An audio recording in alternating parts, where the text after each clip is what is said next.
ko ang bayan ko.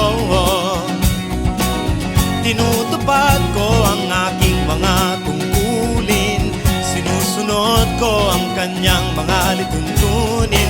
Ako'y isang mabuting Pilipino, minamahal ko ang bayan ko.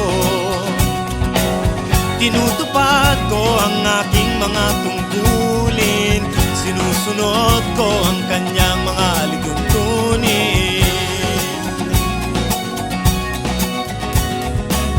Pagkat ako'y isang mabuting Pilipino, pagkat ako'y isang mabuting Pilipino, pagkat ako'y isang mabuting Pilipino.